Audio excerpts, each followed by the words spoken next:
Hello and welcome back to the third rail. The Layout 2025 series continues. In the last episode, we finished laying the track with the installation of the depot. Today we will tie up a few loose ends, we will make a few signaling changes on the main lines, we will then add a few scenic touches with the installation of a level crossing, of a backscene, and some accessories. Throughout the series, links to the track plan in several formats will be available in the video description, and as usual, the video is organized in chapters for ease of navigation. So, happy skipping!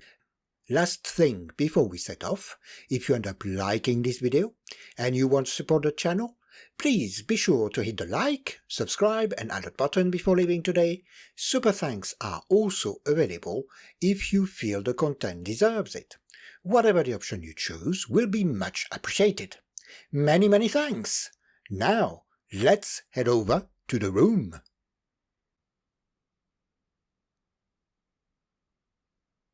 There is a lot to cover today, so let's crack on. We'll start with a few loose ends from the last episode. First of all, I forgot to install a track on the turntable, so we are going to rectify this right now. This was bugging me. I knew something was missing. On this turntable exit, I am sadly missing a fish plate, without which the track cannot be kept level. This can be rectified with the Pico Code 100 rail joiner. It simply slides in, and the track is now perfectly aligned. And here is our siding in position. It looks much better now, doesn't it? Okay, our next little job has to do with the operation of the depot. There is a lot going on, and I cannot use it without having to refer to the track plan. To make this easier, I have prepared new markers, which I am going to place now. Cool, I can now easily find which button to press. Depending on how intensively I use the layout, these might disappear over time, but they will certainly be of great help in the short term. Next little item. In the last episode, I mentioned a box of goodies donated by a viewer called Gordon. Among the items was a 7037 advance signal. I have set it up here on the curve. It is meant to be used with a 7040 double arm home signal, which is exactly the type of signal we have further up protecting the crossing. This signal has a fixed disc and a tilting arm on the post. Its control wires simply plug into the home signal's control wires, which synchronizes their operation. At the moment, the home signal is set to red. Now we are going to change it to green. The arm on the advanced signal is now tilted, and the lights have changed. Now back to red. The arm goes back to a vertical position, and the lights change again. Cool! I always wanted to play with advanced signals. Thanks, Gordon. There were more signals in the same box, including a pair of 7041 double arm home signals. Just the amount I needed to rectify a small error on the main lines. So this is going to be our first big job in this episode.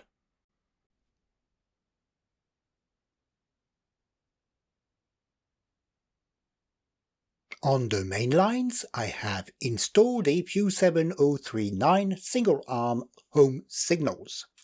This type of signal should be used when trains can only proceed straight ahead, which is not the case in our configuration. Some of the signals are followed by diversions that will be in operation, so a double-arm signal should be used instead. It could be a 7040 at a minimum, or a 7041 which has two independently movable arms. The 7041 has an additional control wire fitted with an orange plug, It controls a dedicated solenoid and mechanism used for the second arm. The signal base is therefore a few centimeters longer than other M-track signals.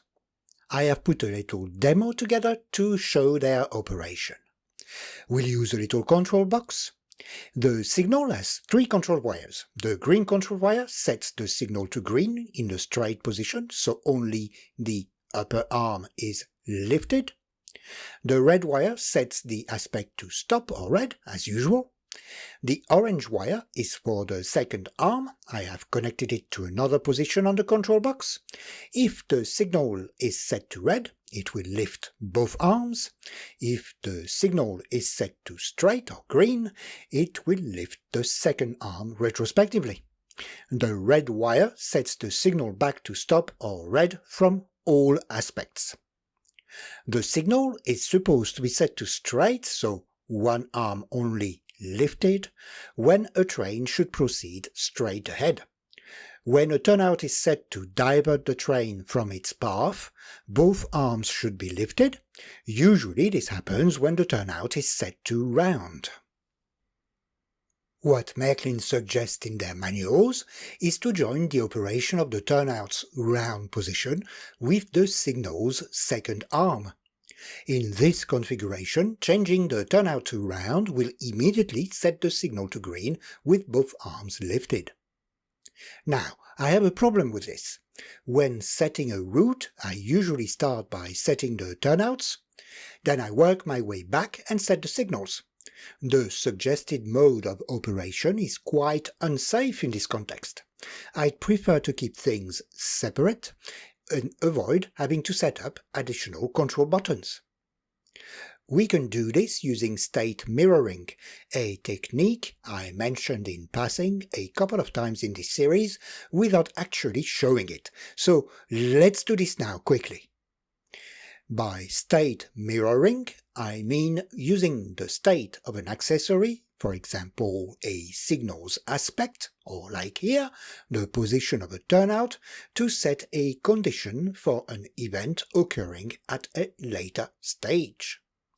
This is done using a relay, of course, whose control wires are connected to matching control wires on the accessory.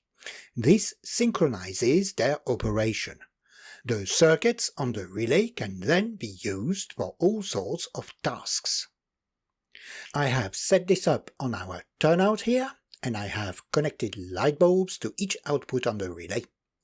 When I change the turnout, the relay toggles and a different bulb lights up. The angle is a bit unfortunate here. Trust me, it does. When the turnout is straight, the top output is live. This changes to the other one when the turnout is round.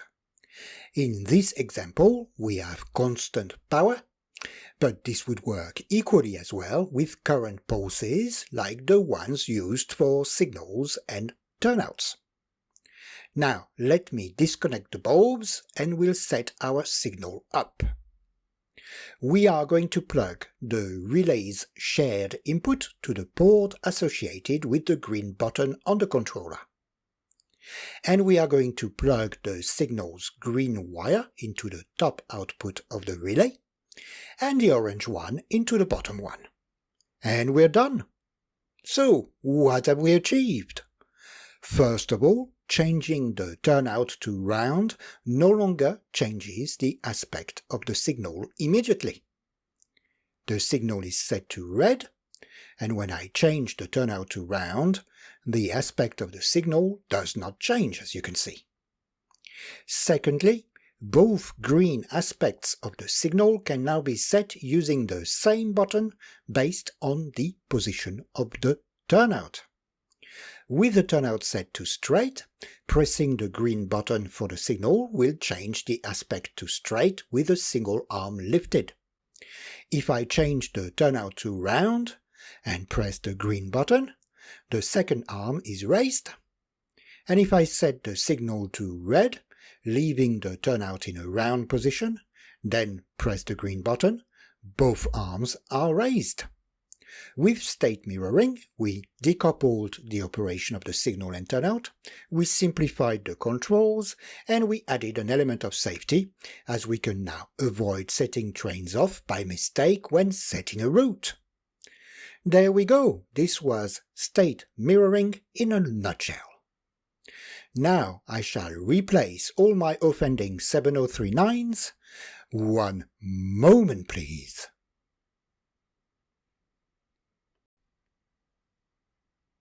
And a few hours later, the same day, we are back. I have set the signals up. There is signal 9 here, then signal 18, and signal 15. And I have installed an additional 7041 to control the entrance to the station. I think this was mandated by safety regulations. Let's check things are operational with the wireless controllers. The condition for signal 15 is set by turnout 16. 16 is straight, 15 changes to green with a single arm. Now 16 is round, and 15 changes to green with 2 arms. And with a single arm already lifted, setting the turnout to round will do nothing. Pressing the green button on the signal will raise the second arm. It works as it should. Excellent! The setup is identical on the other signals, and they work properly too. I've tested them. I had 2 7038 advanced signals in the collection, which are designed to be used with the 7041, so I installed them too. I put them where I can see them. There is this one here on the inner loop, ahead of the station signal. This type of signal works differently than the 7037 we saw earlier. This one has a moving disc. If I change the signal to green straight, so with a single arm, the disc is raised. If I change the signal to red, the disc is lowered. And with the home signal on green round with 2 arms, the disc is lowered and the arm is tilted on the post. And of course the light arrangement changes depending on the aspect too.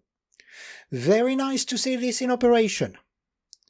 The other 7038 is on the outer loop and coupled with signal 18.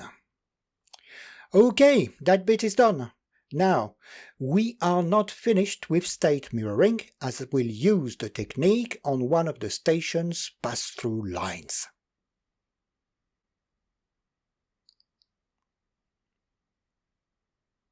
You might remember the work we performed on the isolated district for the center crossing and the terminal in the last episode. When either of these 2 signals in the depot are set to green, a process to change the power feed for the district to the transformer powering the depot will be initiated. This was the circuit we used. I mentioned at the time that this would only work for movements starting from the depot, but I thought this would cover most scenarios. However, on second thoughts, it would be nice to be able to drive onto the inner pass-through line, stop and uncouple the locomotive, then drive it to the depot to park, and return with another one to take over the train. This would require being able to trigger the power change on the district from the opposite direction. To enable this, I have set up a shunting signal in front of the home signal on the pass-through line, and I have added an uncoupler. Both signals are operated using the same pair of panel buttons on my dashboard, thanks to a pair of relays I added under the board. The signal's red control wires are joined. One of the relays toggles between their green control wires. This relay is reset when either signal is set to a red aspect. The other relay I set up mirrors the state of crossing 4, just there. The circuit it controls is used to toggle the first relay and activate the new shunting signal. Both signals control the same stopping section, but feed power from a different transformer. Mainline for the home signal and depot for the shunting signal. The process piggybacks on what we set up last time, so it starts with the shunting signals controlling the depot. When signal 35 is changed to green, with crossing 4 set to straight, the shunting signal in the station will be activated. The same will happen with signal 45, but when crossing 4 is set to round. Any other combination will not work. From the station, a departing locomotive will pass a control track. If the locomotive is headed for the depot, the switching track will trigger the change of power source on the crossing. Again, this uses the circuit we set up for this purpose in the last episode. Setting the shunting signal in the station to red will revert to mainline mode and change the controls on the dashboard back to the home signal. I have put together a diagram with the control wiring that we have on screen now. You can pause the video and check it out if you want, but I think it will be easier if I show you this in action. So, we have a train driving up. It stops at the signal. We need to change the locomotive, so I will start by setting the route I need. Starting from the transfer table, I need to set turnout 46 to round, crossing 34 to straight, and crossing 4 to round. With that done, we can set signal 45 to green. This will activate the shunting signal in the station. So if I set signal 2 to green, the home signal should remain on a red aspect, and the shunting signal should change to track open. And it does. We can see that the transformer used for the inner loop I had left on by mistake has no effect on the locomotive. See, nothing happens when I move the throttle. But if I use the depot transformer, hey, we start moving. I'll stop the loco above the uncoupler. This one is a bit temperamental, it might take a few tries. I'm waiting for a new one. There we go, we've made it. The locomotive drives over the switching track, and the power feed on the crossing should now have changed to the transformer allocated to the depot. And yes, and we can carry on to the transfer table. So let's park the loco.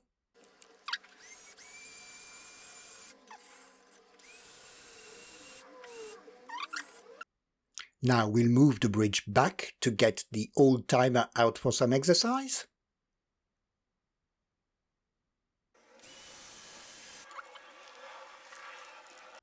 And we are back at the station.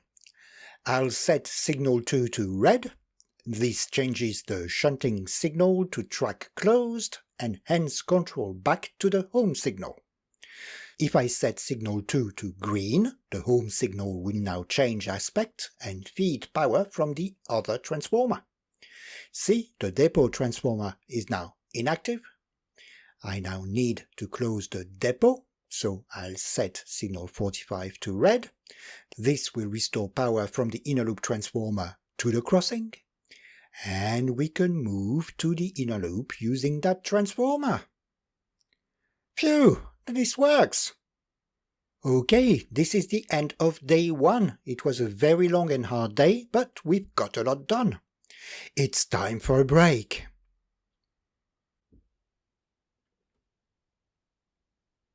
We are back a day later, and today we are going to start with the scenic touches. The first item on the agenda is the level crossing. I own 2 sets of 7-9-2s with extensions. One is ugly, the other one is in perfect condition. I have taken both out because I have some doubts about the conditions of operations on this layout. The unit should be installed on the straight section of track in front of us, which is very close to signals on both loops. so trains are likely to remain stationary on the level crossing for more than a couple of seconds at a time, and I am not sure the crossing will like that. So I am going to set this one up. It's a bit tatty, it has yellowed. Here's the other one for comparison. It is also not working 100% as one of the gates needs replacing. I won't mind if it breaks, I'll replace it with the new one if things work properly. Let me set this up now. I won't go into details of the operation of this simple accessory, but I have put a link to a dedicated video at the top for your reference. And there we are. Let's quickly test it. I know both sides work, but the activation only happens on one side at a time. So it must be the middle section. Let me bend the contact so it touches the ground contact on the extension. There we go. We are back in business. In this state, the behavior of the level crossing is a bit unrealistic. Not that this bothers me too much, but the last time I waited at a level crossing, I remember having to wait a long time after the gates were lowered for an approaching train, and that the gates almost immediately opened after the train had just cleared the crossing. I have special contact tracks that Märklin sold to extend the approaches to the level crossing, but they won't fit with the combination of track I am using in this section of the layout. For a start, none were produced for Radius 2. So I will need to be creative. I have added a wire to the ground contact of the level crossing, which I am going to use to control it. Let me connect it. I have repurposed a spare port on one of the wireless controllers used for uncouplers in the area. The one that controls this uncoupler here, and the other one by the station signals. I have configured the port to permanent on-off mode. See, the associated dashboard button changes and stays in the same color after I press it. The effect of that is that I can now open or close the level crossing on demand. See, down and up, down and up. Pretty cool. And I can use this feature in combination with control tracks and the sensor I use for the block system. I will need an additional switching track on the outer loop. One moment, please. So that's done. I have added the switching track in the curve here, and on the inner loop I am going to use the contact track over there where the wagon is. Both control tracks are connected to ports on the sensor. I have set a little routing up called crossing, which I just need to allocate to the relevant ports in the sensor configuration. If I activate the switching track I installed, see, the crossing shuts, and after 5 seconds the power is cut and the gates go up. Disregard one of the gates here, it needs swapping. Now let's try the contact track. I'll push the wagon onto it, and the crossing closes. Now let's try with the train. And that works too. I can still play with the timing a bit if need be. That's one more job done. We just need to hope the crossing survives longer exposures to stationary traffic. Okay, on to the next scenic items, and this would be the back scene.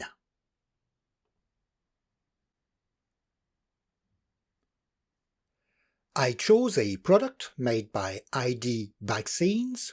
The Backscene is made of 2 3-meter packs that came in these tubes, giving us a total length of 6 meters, just a tad under the total width of the layout. Each pack is divided into 2 1.5-meter sections. I chose the premium edition, which is self-adhesive. The backscene will rest on these supports I have lifted. You might remember I fitted them at the beginning of the series. They are simple MDF offcuts I divided into strips and bolted on along the wall.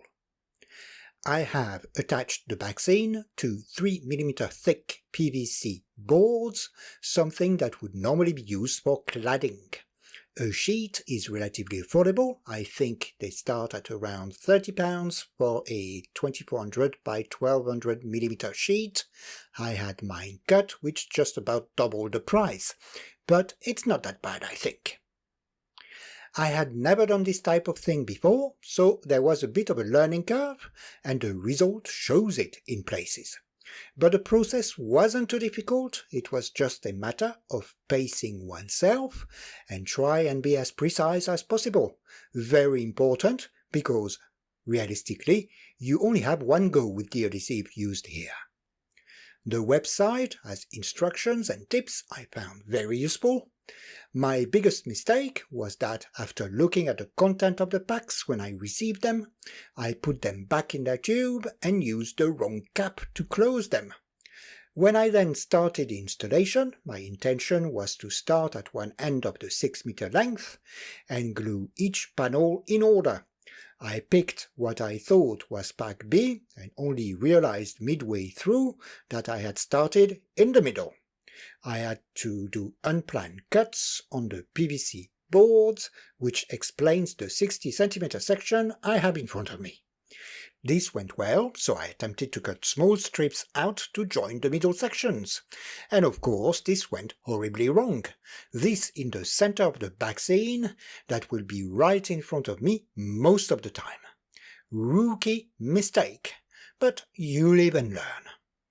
Right, it is time to install everything. See you on the other side. And we are back. Look at that, less concrete in sight. And I am actually impressed. It was a pig to install because I had forgotten how I envisaged this to work, which was to simply slide the board between the support and the side of the baseboard until the backscene rested on the bolts. Instead, I tried to rest the board on a 5mm space on the surface near the edge of the baseboard, which was a complete nightmare and wasted a ridiculous amount of time. I should have written myself a note, I think. On the positive side, I managed to align things in a way that my mistakes are less noticeable, so I shall live with this for the time being. If something bothers me, I can always buy a new backscene and do this all over again. After all, I know how to do it now, so it should be easier. Okay, it's the end of the day again. And it was a very long one, so it's time for another break.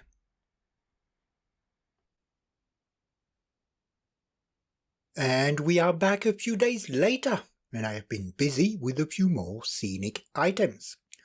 For the depot, I thought the day had finally arrived to assemble a couple of kits that have been on my shelf for a while. First, a classic, this Märklin electric locomotive shed kit, reference number 7289. It will be a perfect fit for the transfer table, as it was made to go with it. I also had this set from Fala that came with the Märklin collection I bought maybe over 10 years ago now. I thought I could at least use the water tower. Anecdotally, I looked at the Fala website and they still make it, with minor color changes. I felt I also needed something for the coaling plant track, so I bought the cheapest coaling station Fala makes at the moment. And if we now look to the right, look at that. Here's the workshop by the transfer table. I have extended 2 of the exits for it. I have spread the content of the Fala depot set in various spots. I decided to put the shed on the siding I set up earlier in this episode.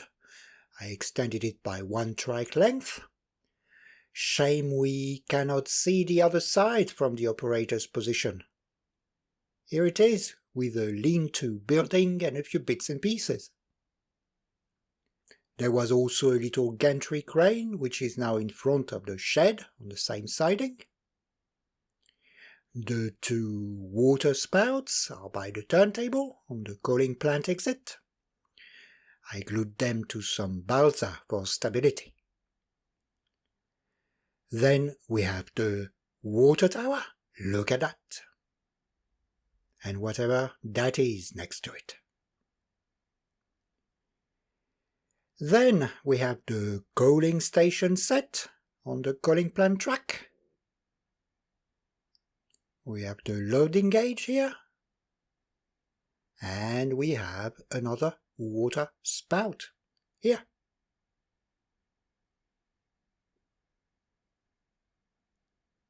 Then we have a Märklin crane, of course.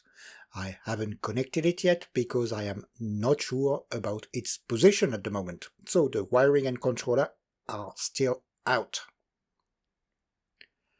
I also added a yard light I found in the collection, also not connected for now. And I repurposed a small station as an administrative building over there. I think it's an old Polar kit from the 1980s, but I'm not sure. Oh, and I nearly forgot. I also installed the little Zolte signal box on the pull-out track over there. It is a smoke fluid dispenser, and this track is the ideal spot for it, as locomotives will be able to drive to it, actuate the tank, and put it back in its starting position when reversing, so it is ready for the next operation. If you're interested in this little gadget, there's a video about it on the channel. I'll put a little link at the top. Okay, here's a few more angles on the area. Well, that all doesn't look too bad, does it? Oh, I forgot to install the roof on the cabin of the transfer table. I shall add this to my to-do list. But the depot is, dare I say, transformed with all these little touches. I have also prepared a few things for the station. Now, before Christmas, I had bought a few cardboard kits of houses. My intention was to prettify the old layout a bit. They all came in a pack like this one that contains a few sheets of parts that need to be cut out and glued together. They are called Schreiberbogen and are supposed to be 1:87. So I assembled quite a few in December, but then the flood happened and the old layout had to go, so they have been waiting on a shelf until today. We'll look at them in position in a minute. When looking for used assembled kits for the area, I was lucky to come across the warehouse that is shown in one of the pictures in the Märklin track plan book. It's this one. It is a keyboard set, reference number 9640, that was available in the 1980s.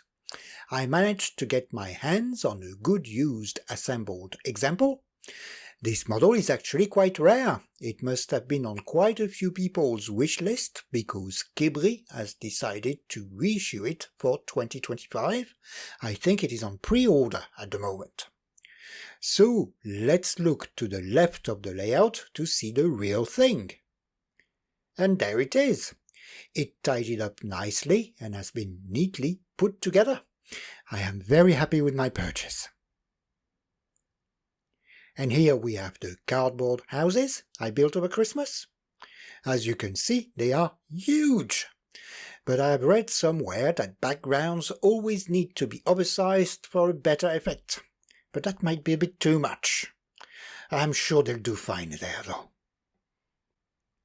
And I also installed some platforms. These I made myself. I used 1.5mm balsa wood for the surface and 12mm squared wood for the supports. We can see the structure on this bit here I haven't finished. The whole thing is painted with Woodland Scenic's top coat concrete paint. I have also fitted underpasses further up. They are from a company called Märklin, the Brits among you will be familiar with. They make cardboard kits. These came in a pack like this one. The card is pre-cut, and I must say the instructions are probably among the best I have ever come across in a kit. They are all very clearly laid out, tell you what you need, recommend the correct products to use, what type of glue, etc., and contain a perfect description of the various stages. Very nicely done. For example, the assembling of the steps. They start by showing you what you need to get to, then show you how to get there. Very, very good. I even enjoyed building them a bit. I have added lights on the platforms as well. The good old Märklin 7048s, just like the ones shown in the track plan book. I also installed the masts on all the uncouplers. They are 5113s. And we have a crane in the warehouse area. This one is not connected either because it might not stay there.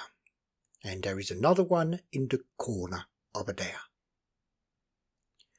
I am waiting on a few more bits and pieces for this side of the layout, and I will connect the cranes and lights once they have been installed. Apart from that, I'd say we are done now. Next time, for the series finale, we will run a few trains to showcase what the layout can do and see if all this work was worth it. But that would be it for today. Thank you very much for spending so much of your time with me today. I hope you enjoyed the video, hopefully enough for you to give it a like, maybe subscribe if you haven't already done so, or even send a super thanks my way if you feel the video was worth it. Thanks as ever for all your support, and bye for now.